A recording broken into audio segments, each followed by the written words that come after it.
If you've ever laid in a hospital bed, tubes down your throat, blood in your mouth, and realized the person who was supposed to love you the most just told the doctor, "If she doesn't make it, call me later, I'm in the middle of a facial."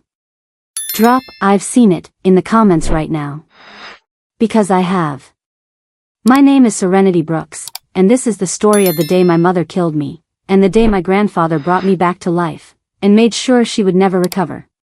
Hit subscribe if you want to know exactly how a retired police chief quietly stripped a narcissistic mother of everything: house, money, reputation, daughter, without ever raising his voice. Because the revenge wasn't loud. It was surgical. And 5 years later, she still can't show her face in the entire state of South Carolina. Look, picture a big white colonial on James Island. Spanish moss dripping from live oaks, Range Rovers in the driveway, monogrammed everything. That was the image my mother, Harmony Carver Reed, sold to the world. Inside that house I had become furniture. After my real dad died of leukemia when I was 6, Mom grieved for exactly 1 year, long enough for the sympathy casseroles to stop coming. Then she met Colin Reed at a charity gala. Black card, black Range Rover, black soul. 2 years later they got married on the beach.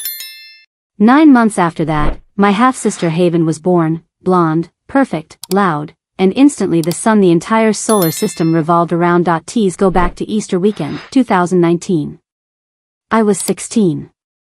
Hit subscribe if you want to know exactly how a retired police chief quietly stripped a narcissistic mother of everything: house, money, reputation, daughter, without ever raising his voice. Because the revenge wasn't loud. It was surgical. And 5 years later, she still can't show her face in the entire state of South Carolina. Let's go back to Easter weekend, 2019. I was 16. Picture a big white colonial on James Island. Spanish moss dripping from live oaks, Range Rover. Black soul. 2 years later they got married on the beach. 9 months after that, my half-sister Haven was born, blonde, perfect, loud, and instantly the sun the entire solar system revolved around. My bedroom got moved over the garage so the new princess could have the balcony room. My soccer trophies vanished into boxes. Mom started introducing me as my older daughter, like I was a distant cousin she was forced to babysit. By 14 I was invisible. The only place I still mattered was 20 minutes across the bridge, Grandpa Clarence's little gray house on stilts in Folly Beach. Retired police chief. Smelled like shrimp boil and Old Spice. He kept my old bike in his garage, kept the freezer full of orange push-up popsicles, and never once asked why I spent every weekend there. He was the only adult who never canceled on me. 3:30, Easter cookout. Easter weekend he threw his legendary low country boil. 3 long tables under the oaks, kids running wild, sweet tea sweating in mason jars. I wore the pale yellow sundress Grandpa bought me because he said it matched my eyes. For 4 hours I actually felt wanted. Then I overheard Mom on the phone by the dessert table, laughing. "Yeah, Haven and I have the full mother-daughter spa day tomorrow, then we fly to the Bahamas Monday, just the 3 of us."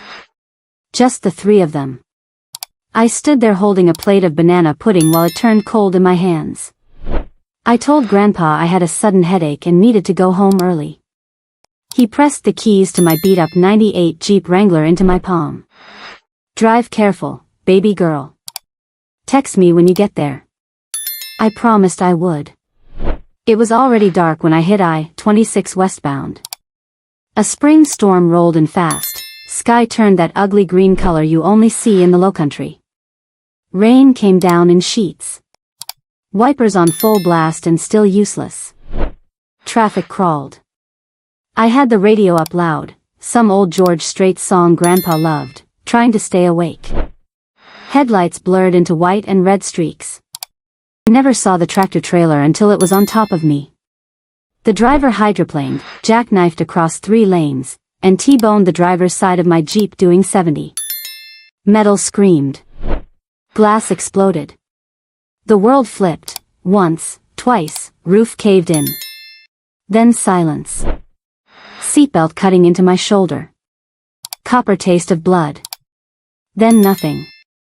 I don't remember the ambulance. I only know what they told me later. MUSC Trauma Bay 1.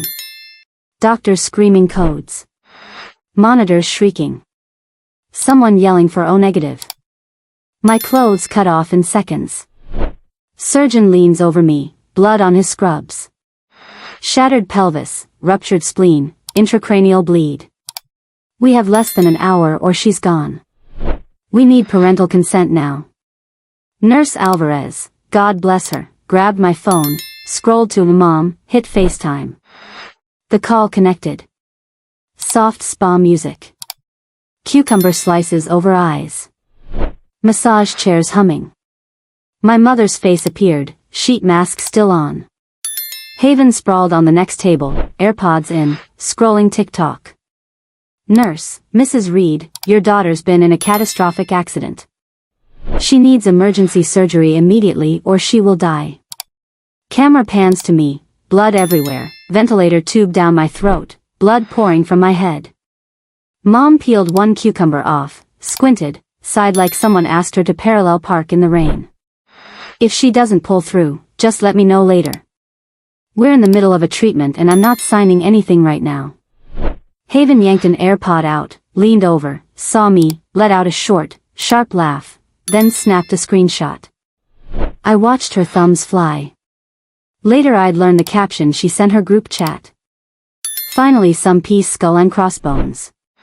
The nurse's hand shook holding the phone. A doctor behind her whispered, Jesus Christ. Someone else, make sure that's recorded. Mom ended the call. They scrolled to the next emergency contact, Clarence Brooks. Grandpa was on his porch cleaning shrimp when the next day's supper. The second he heard, Serenity, critical, he dropped the knife, shrimp flying. Everywhere, jumped in his old Ford still wearing rubber boots and a bloody apron, and made a 25-minute drive in 16 minutes. He burst through the ER doors soaked, badge from 30 years ago still clipped to his belt.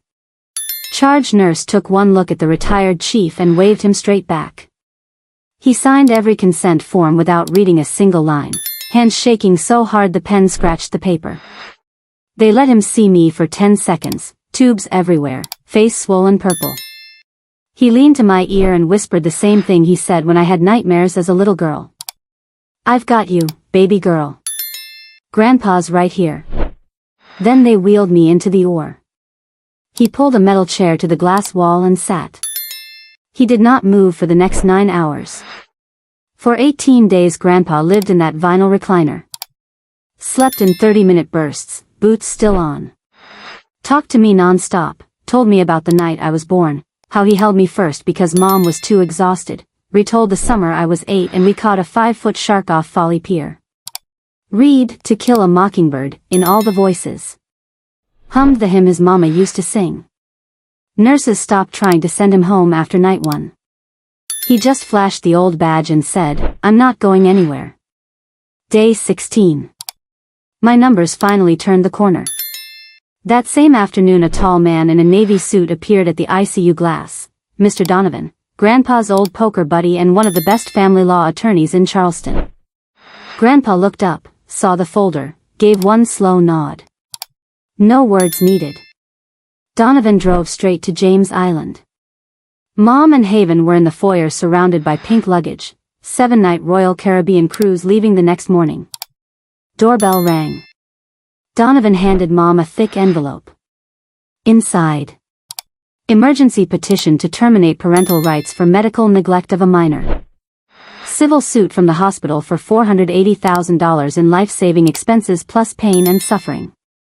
Both named Harmony Reed and 14-year-old Haven Reed as co-defendants, because Haven had actively participated in refusing consent. Mom turned the color of skim milk under her spray tan. Haven stopped recording mid-twirl. You have 72 hours to respond, Donovan said calmly. After that, the judge has already agreed to an emergency hearing. He walked away. Mom slid down the wall, mascara rivers. Haven screamed that this would ruin her spring break. Colin took one look and went pale. He was about to close the biggest contract of his career and suddenly child abandonment headlines were attached to his name.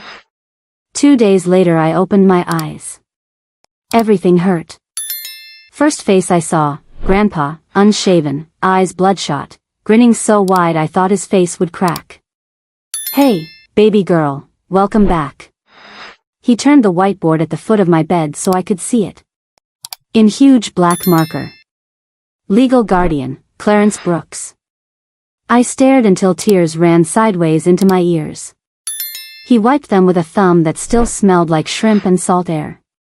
3 weeks later I went home, not James Island, but Grandpa's little house on stilts in Folly Beach. He carried me over the threshold like a bride. My new bedroom was his old tackle room, walls painted pale blue, same wind chimes we made when I was 9 tinkling in the breeze. Physical therapy started Monday.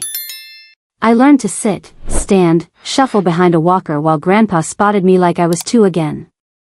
He cooked shrimp and grits every night because my jaw was wired shut. We watched sunsets from the porch swing, his arm around me, no need to fill the quiet. One afternoon my phone buzzed, "Mom." 10 rings. I let it go to voicemail. Grandpa watched from the doorway, said nothing. I pressed decline and went back to the porch. She never called again. Across town Colin filed for divorce that same week, needed a clean image for the Port Authority contract. He moved out with only his suits and golf clubs. Haven rage posted for 3 days, then went silent when colleges started pulling scholarship offers. 3 days after the emergency hearing, Mom was fired from the credit union. Background checks are mandatory when you handle federal money. Medical neglect of a minor is an automatic disqualifier. Security escorted her out with a cardboard box. Haven lost her full ride to College of Charleston, conduct incompatible with the values of the institution. Within a month the James Island house went into foreclosure. Colin had already signed everything over to protect his assets. Mother and daughter moved into a peeling 2-bedroom off Savannah Highway with a broken elevator. Haven's car got repossessed. Mom took the night shift stocking shelves at Food Lion. 7 months after the crash, the final trial. I walked in without crutches, cane, or limp. Scar still pink on my forehead, but head high. Grandpa sat behind me in his Sunday suit, the same one he wore to my dad's funeral. The judge ordered the FaceTime recording played. My broken body on screen. Spa music in the background. Mom's voice ice cold. "If she doesn't make it, just call me when it's over." Haven's laugh. The screenshot with her caption. The courtroom went dead silent. A juror actually gasped. When they called me to the stand I looked the judge in the eye and said, "It felt like the last piece of me that still believed I mattered died on that table." I learned in one sentence that I was disposable to the woman who used to read me Goodnight Moon. I told them I didn't want her money or her apologies. I already have a family. 20 minutes later the judge returned. Permanent termination of parental rights, full adoption granted to Clarence Brooks, civil judgment $480,000. James Island property to be sold at auction. Gavel cracked like a gunshot. 3 weeks later the bank padlocked the White House. A moving truck came. They loaded what little they kept into an old sedan and drove north on I-26. Last I heard they're renting a trailer in Georgia under different last names. I never looked them up. They never looked me up. The silence is clean. 5 years later I'm 21. I have a psychology degree on the wall and work as a trauma counselor for teens who think no one will ever choose them. Every day I get to tell them they're wrong, because someone chose me when the people who were supposed to love me most walked away without a backward glance. Grandpa is 77. Still mows his own yard. Still outfishes every charter captain. Still calls me baby girl exactly once a day, usually when he hands me a sweet tea. We eat dinner on the deck most nights watching dolphins chase mullet. The tackle room is still my pale blue bedroom because neither of us ever changed it back. Some people ask if I'm angry. I'm not. Anger is energy I decided to spend on living instead. Some ask if I forgive them. Forgiveness isn't mine to give, it's theirs to earn, and they never even tried. What I carry is gratitude so deep it still catches in my throat. Gratitude for the man who slept in a vinyl chair for 18 nights straight. For the retired chief who never missed a single therapy appointment. For the grandfather who turned his house into a home and his heart into a harbor. Because family isn't the people who share your blood. Family is the person who shows up when your blood is pooling on an operating table, signs the papers, holds your hand, and never once makes you feel like a burden. If you're watching this and you're scared you don't have that person, look harder. They're out there. Sometimes they're the grandparent you didn't expect to need. Hold on to them. Because real family is chosen, every single day, especially on the days when choosing you costs them everything. If this story gave you that sweet rush of justice, smash the like button, hit subscribe, and turn on notifications. I drop a new revenge saga every single week. Tell me in the comments, who was your Clarence Brooks? The person who stayed when everyone else walked? And if you want another story that'll have you screaming at your screen, click the video on screen right now. Trust me, it's even wilder. I'll see you in the next one. Stay strong, family is chosen. Screen fades to black with soft ocean waves.